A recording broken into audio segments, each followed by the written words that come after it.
ataros ogis mga idol. So ato tag kuan natay retail outlet diri sa may refilling station sa ogis ay ilang Adi Baskis. So ato ta dito manghatag og sample mga idol para mahalinan pud to sila dito. Nindot siya makatilaw ang atong mga followers dito mga idol. So let's go mga idol.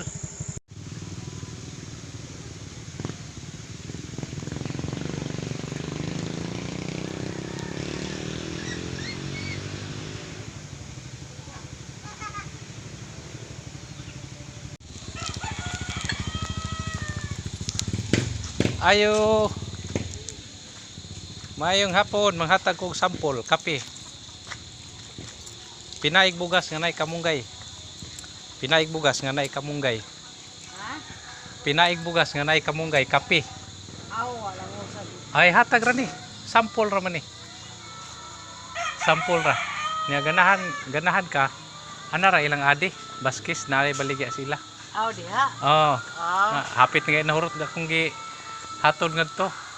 Atong unang mga semana. Ikaw din nag-deliver ani. Ako ng product. Nya nindot na siya imnon padung katog kay para nindot ang imong katog. Na-prove na sa uban nga nag-maintain ana. Di man kani makasamit sa imong aning hardlock. Dili, pinaig bugas mo na nya. Naisagol kamunggay. Natural ra man nga herbal. Salamat Nya while natog ka, nindot na siya while natog ka nag-cleansing sa nas imong kuante yan. Ang uban ana nga dili gani siya normal ang pag-CR.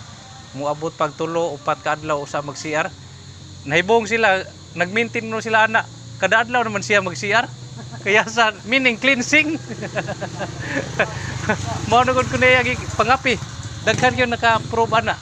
Ay, pailit mabuntag. Oh. Kanang padung sag matug lagi. Obserbahin na. Nindot nga tag 5 ra man na diha. May hapon.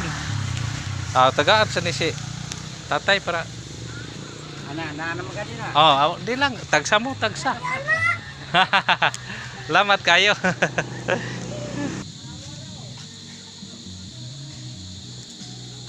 So ana kilom-kilom na mga idol. Kilom-kilom na mga idol. So nagabihan na kita gyud mga idol. Nagabihan na gyud, ana gyud. Okay, thank you for watching mga idol. Uli na ko mga idol. Gabihan na kita. Hatag sampol.